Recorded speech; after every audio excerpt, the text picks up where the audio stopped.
आज सुबह भारतीय वायुसेना के 2 लड़ाकू विमान क्रैश हो गए। सूत्रों के मुताबिक सुखोई 30 और मिराज 2000 फाइटर जेट हवा में आपस में ही टकरा गए। एक विमान एमपी के मुरैना में गिरा और दूसरा विमान राजस्थान के भरतपुर में जाकर गिरा है। और विमान जहां गिरा वहां करीब 7 फीट गहरा गड्ढा हो गया। हादसे के बाद मिराज 2000 फाइटर जेट में आग लग गई थी। भरतपुर में जमीन पर गिरने के बाद मिराज 2000 के परखच्चे उड़ गए और उसका मलबा करीब 1 बीघा इलाके में बिखर गया।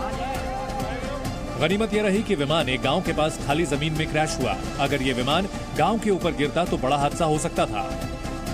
हादसे की जगह पर गांव वालों की भारी भीड़ जमा हो गई।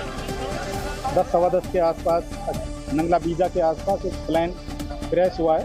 तब तक ये भी जानकारी नहीं थी कि ये कोई हेलीकॉप्टर था या कोई प्लेन था, लेकिन मौके पर आने पे पता चला कि ये एयरफोर्स का कोई फाइटर जेट है। चश्मदीदों के मुताबिक प्लेन में आसमान में ही आग लग गई थी और देखते ही देखते जलता हुआ फाइटर जेट गिर गया। पहले तो लोगों को लगा कि कोई यात्री विमान क्रैश होकर गिर गया है, लेकिन बहुत जल्दी लोगों को यह पता चल गया कि यह कोई छोटा विमान है जो आग के गोले की तरह जमीन पर गिर गया। और विमान के जमीन पर गिरने की आवाज इतनी तेज थी कि जैसे लगा कि कोई बम गिरा हो। पास की इमारतों की खिड़कियों के शीशे आवाज करने लगे। विमान गिरने की खबर जंगल की आग की तरह पूरे इलाके में फैल गई। हादसे की जगह लोगों की भारी भीड़ लग गई। बहुत ही जल्द पुलिस और सेना की टीम मौके पर पहुंच गई। विमान के बड़े बड़े पुर्जे और इंजन जमीन पर बिखरे हुए थे।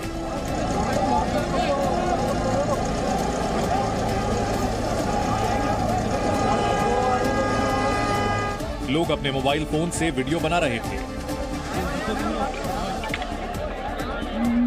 भरतपुर में लड़ाकू विमान के क्रैश होने की जानकारी मिलते ही एयरफोर्स के बड़े अधिकारी मौके पर पहुंच गए। उन्होंने उसी वक्त वहां मौजूद विमान के मलबे की पड़ताल शुरू कर दी और फाइटर जेट के बिखरे पुर्जों को एक जगह इकट्ठा किया गया। मलबे में से एक टूटा हुआ हेलमेट मिला। शायद यह हेलमेट विमान के पायलट का था। हेलमेट बुरी तरह क्षतिग्रस्त हो चुका था। इसके बाद एयरफोर्स के ऑफिसर उस जगह पर गए जहां विमान जमीन से टकराया था और टकराने की वजह से वहां कई फीट गहरा गड्ढा हो गया था। जांच के दौरान अधिकारी अपने आला अफसर को फोन पर जानकारी भी देते जा रहे थे।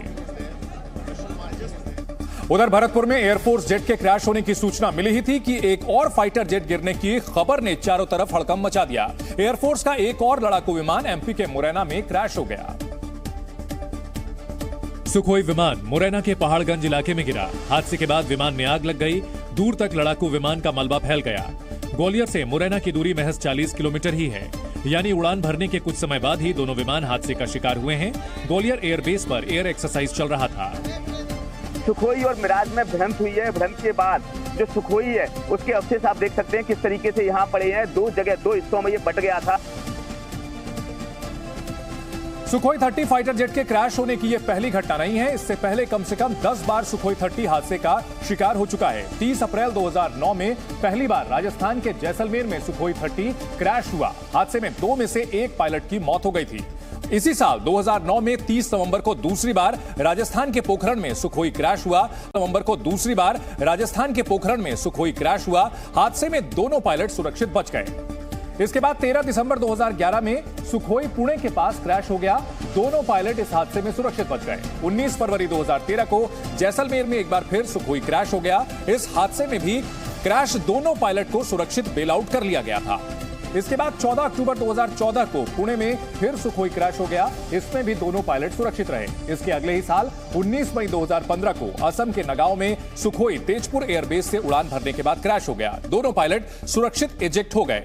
इसके बाद 15 मार्च 2017 को सुखोई बाड़मेर में क्रैश हुआ। इसमें दोनों पायलट सुरक्षित थे, लेकिन 3 ग्रामीण जरूर घायल हो गए। साल 2017 में ही 23 मई को असम के तेजपुर में फिर से सुखोई क्रैश हुआ। 60 किलोमीटर दूर इसका मलबा मिला।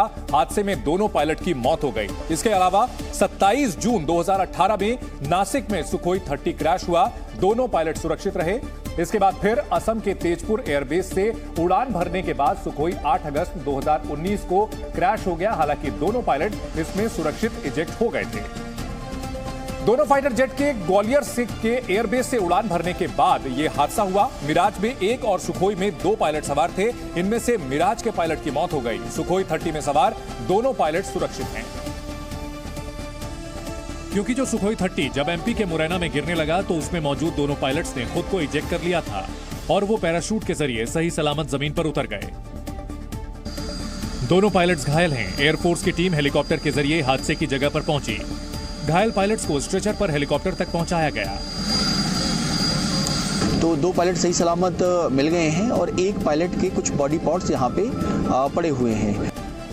सुखोई के दोनों पायलट्स ने सूझबूझ से अपनी जान बचा ली। जब भी विमान क्रैश होता है पायलट विमान से बाहर निकल जाते हैं। फाइटर प्लेन क्रैश के बाद जिंदगी बचाने के लिए पायलटों को खासी ट्रेनिंग दी जाती है। असल में जब भी विमान क्रैश होता है तब पायलट के पास महज चंद सेकंड का ही वक्त होता है। पायलट अपने खास इजेक्शन सीट के नीचे लगे रॉकेट पावर सिस्टम को एक्टिवेट करता है। क्रैश के वक्त रॉकेट पावर सिस्टम पायलट को 30 मीटर ऊंचाई तक पुश कर सकता है। एक्टिवेट करने के बाद विमान का छोटा हिस्सा खुल जाता है और पायलट उससे नीचे गिरने लगता है। जब पायलट नीचे गिरता है तभी एक पैराशूट भी एक्टिवेट हो जाता है जिसके सहारे आसानी से पायलट नीचे आ जाता है। आमतौर पर फाइटर जेट 3000 से 6000 मीटर की ऊंचाई पर उड़ते हैं जहां ऑक्सीजन की कमी होने का अंदेशा रहता है। इसे देखते हुए इजेक्शन सीट में ऑक्सीजन सिलेंडर भी लगा हुआ होता है। भारतीय वायुसेना ने दुर्घटना की जांच के आदेश दे दिए हैं। कोर्ट ऑफ इंक्वायरी में जांच की जाएगी कि क्या क्रैश होने से पहले दोनों विमान में टक्कर हुई थी या फिर नहीं।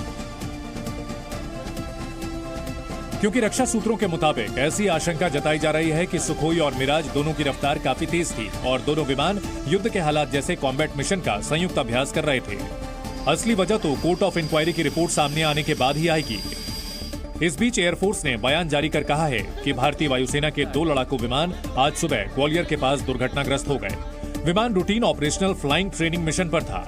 इसमें शामिल 3 पायलटों में से 1 की मौत हो गई है। हादसे के कारणों का पता लगाने के लिए जांच के आदेश दे दिए गए हैं। इस बीच रक्षा मंत्री राजनाथ सिंह को वायुसेना चीफ ने हादसे की पूरी जानकारी दी। राजनाथ सिंह ने दोनों पायलट्स की सेहत की भी जानकारी ली। सुखोई 30 और मिराज 2000 विमान क्रैश जरूर हुए हैं लेकिन ये लड़ाकू विमान दुनिया के बेहतरीन और घातक लड़ाकू विमानों में से एक हैं। आपको दोनों की खासियत बताते हैं। मिराज 2000 फाइटर जेट 1985 में भारतीय वायुसेना में शामिल हुआ था जबकि सुखोई 30 साल 2002 में वायुसेना में शामिल हुआ था। मिराज 2000 को फ्रांस की दसों कंपनी बनाती है। सुखोई 30 को रूस बनाता है। वहीं मिराज 2000 सिंगल शाफ्ट इंजन इसमें लगा हुआ है जबकि सुखोई 30 में डबल टर्बोजेट इंजन है। मिराज 2000 सिंगल सीटर विमान है जबकि सुखोई में डबल सीटर है यानी इसमें 2 पायलट बैठ सकते हैं। मिराज 2000 की टॉप स्पीड 2336 किलोमीटर प्रति घंटे की है जबकि सुखोई 30 की टॉप स्पीड 2120 किलोमीटर प्रति घंटे की है। मिराज एक बार में 1550 किलोमीटर की दूरी तय कर सकता है जबकि सुखोई 30 एक बार में 3000 किलोमीटर की दूरी तय कर सकता है। मिराज लेजर गाइडेड बम और मिसाइलों से लैस हो सकता है जबकि सुखोई 30 सबसे ज्यादा हथियारों से लैस विमान है। मिराज 2000 ने करगिल के युद्ध में अहम भूमिका निभाई थी। सुखोई 30 में ब्रह्मोस समेत कई मिसाइलें लैस की जा सकती हैं। मिराज 2000 पीओके में सर्जिकल स्ट्राइक में भी शामिल था। वहीं सुखोई को भारतीय वायुसेना की रीढ़ की हड्डी माना जाता है। मिराज 2000 की कीमत 167 करोड़ रुपए है जबकि सुखोई 30 की कीमत 505 करोड़ रुपए है। पिछले 5 सालों में सेना के तीनों अंगों के हेलीकॉप्टर और फाइटर जेट क्रैश के कुल 38 मामले हो चुके हैं। साल 2023 यानी इस साल ये पहला हादसा है जिसमें 2 फाइटर जेट क्रैश हुए। पिछले साल 2022 में 5 हादसे हुए थे। इसके अलावा साल 2021 में 11 जेट या हेलीकॉप्टर्स हादसे के शिकार हुए हैं। साल 2020 की अगर बात की जाए तो हादसों की संख्या कम थी। उस साल महज 4 हादसे हुए थे। 2019 में सबसे ज्यादा 16 विमान और हेलीकॉप्टर क्रैश हुए थे।